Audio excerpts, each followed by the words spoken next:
already can anticipate the presentation is going to be really interesting. So we have heard so much about already the Bitcoin and blockchain and the use cases and smart people's opinions and so on and so forth. And so to like finish it up with a really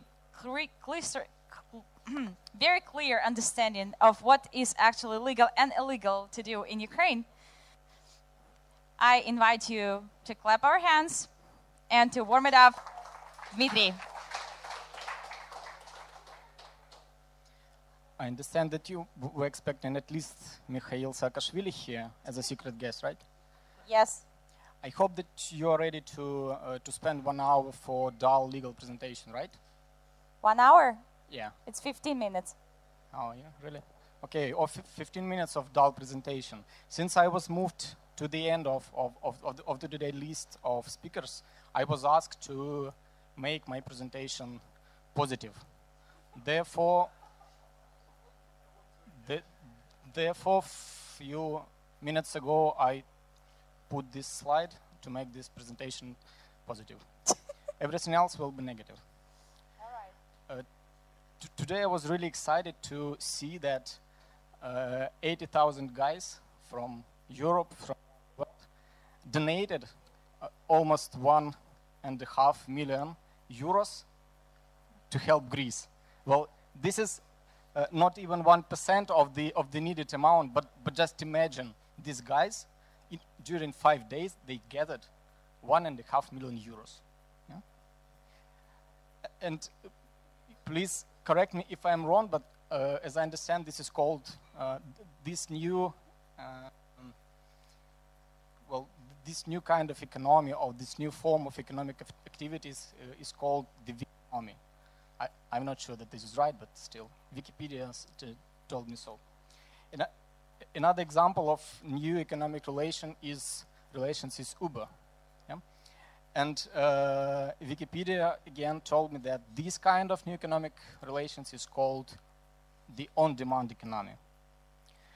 So the world is changing, but I'm not going to speak about vision, about philosophy. I'm going to talk about the law and the police in Ukraine. There are two approaches how laws are implemented. Approach number one is this one. When you do something wrong, state officials comes to you, says ay ay ay, and deposit a fine to you. If you do not agree with the fine, court and cancel the decision, or you pay the fine. Fair enough, right? Because otherwise you have to pay to your lawyer, and he would told that you need to do this like that. So another approach is left one. When you do something wrong, police comes to your office one day, takes all your property and closes your business. Fair enough again, right?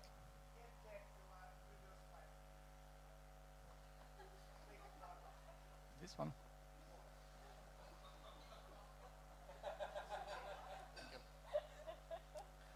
So again, second approach is when you do something wrong, you don't consult with the lawyer, the police comes to your office and closes your business. Yeah? But in Ukraine, we have another approach, third one. When you do everything right, police comes to your office, takes all your property and closes your business. You probably read about web money, and web money is, for me, quite a good example of this third example. Police one day came to the office, came to apartments of top managers, took all the computers, took all the servers, they took laptops, even the iPad from a child of the top manager of this company. They arrested the accounts and they freezed the amount for about 60 million UA hryvnias on the banking accounts. And this is quite a normal situation for Ukraine, and this is quite a normal criminal proceeding, nothing unusual. And this story started 3 years before this happened, before this down rate happened, when WebMoney filed the set of documents to get the license for the electronic money. And during 3 years, the National Bank of Ukraine didn't reach any decision on that. And at one day, the police came and said that you are illegal, you don't have the license, therefore we must seize all your property and arrest all your accounts. So nobody cares about what was going on. WebMoney said that we are not electronic money. We are just, we have another legal structure of our business. We sell the session. Yeah? So we are not a money. But nobody cares about the definitions. Police in Ukraine usually wants not to check if not to change if everything goes bad. They just need, well, they just need some money from the companies, unfortunately. And what they do, Ukrainian laws are quite interesting laws.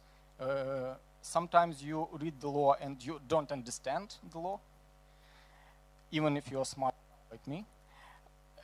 Another situation, if you read the law and you see that there are a couple of options how to do, and you don't know what is right and what is wrong.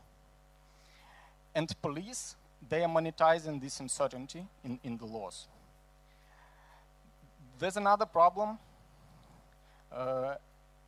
This is called the plan or the schedule. Police has the plan how many criminal investigations they must investigate during the next year.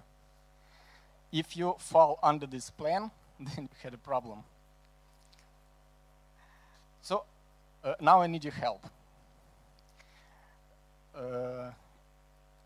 What is Bitcoin under Ukrainian laws? What is that? Sorry? Monetary assets? Any other ideas? I know, but what is that? Any other ideas? Monetary assets?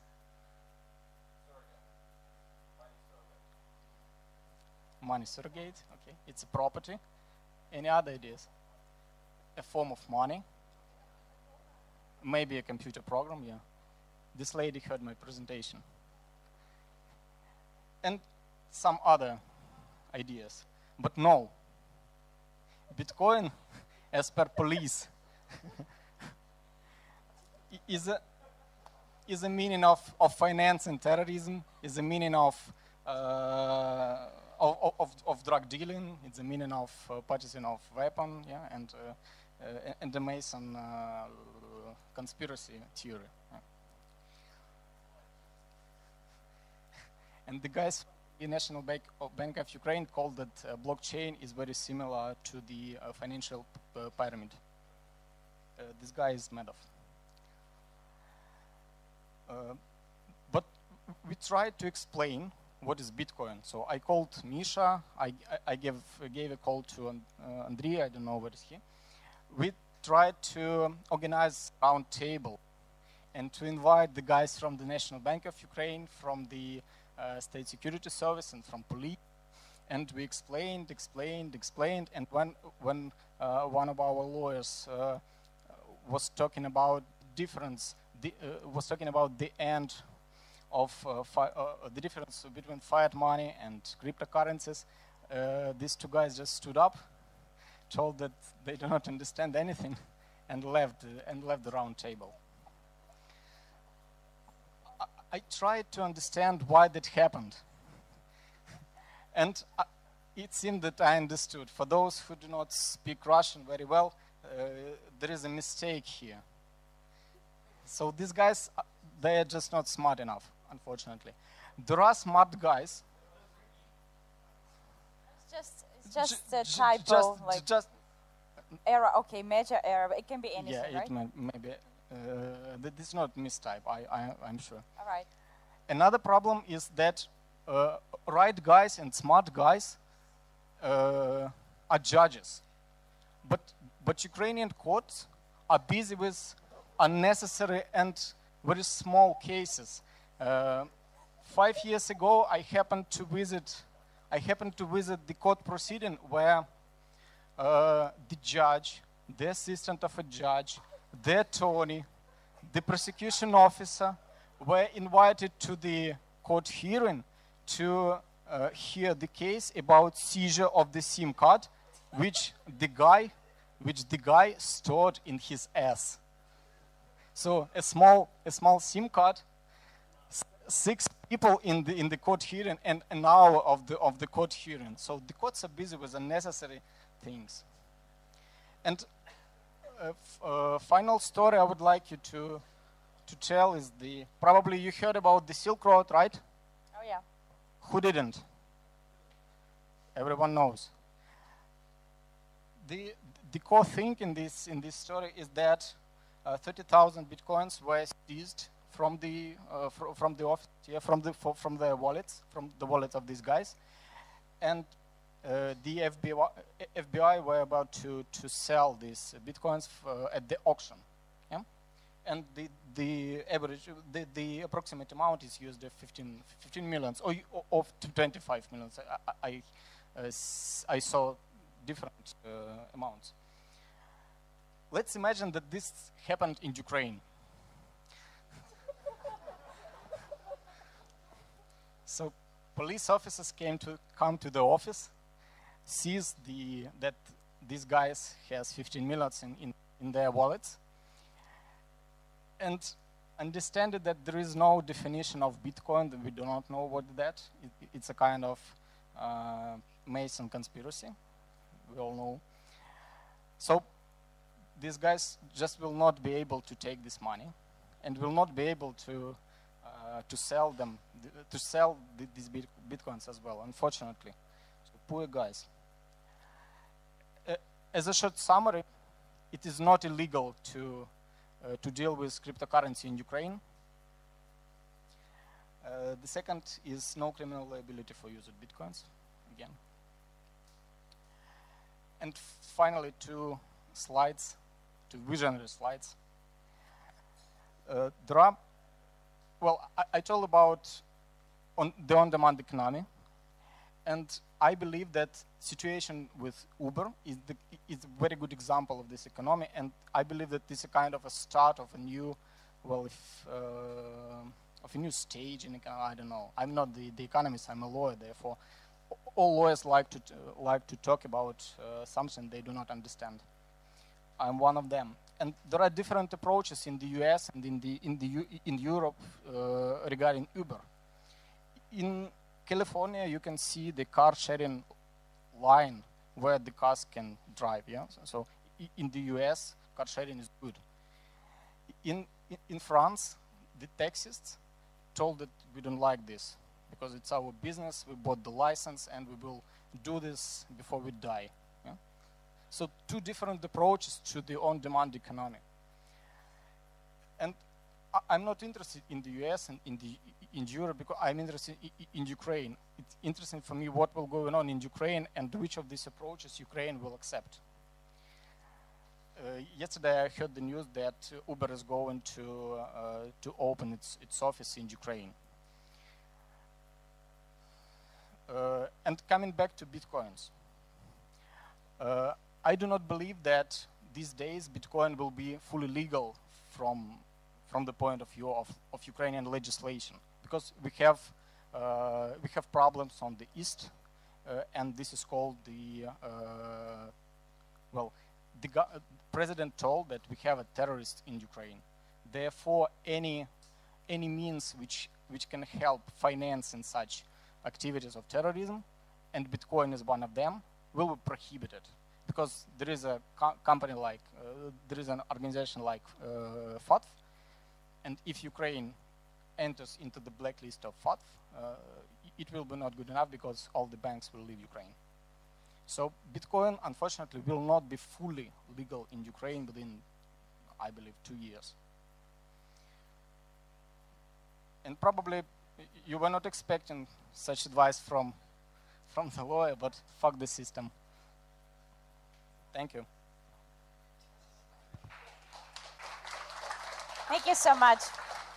Dmytro, we still can have some questions, so don't leave, please. Do we have any questions? Oh, yeah, we do. So what about switching the NBU opinion from negative to positive in this year? There was another round table, and the guys from the Bitcoin Foundation Ukraine tried to explain what New York did in this, and there is a action plan how to deal with that, and I believe it will happen. You have to call Misha before he got drunk and ask him about that.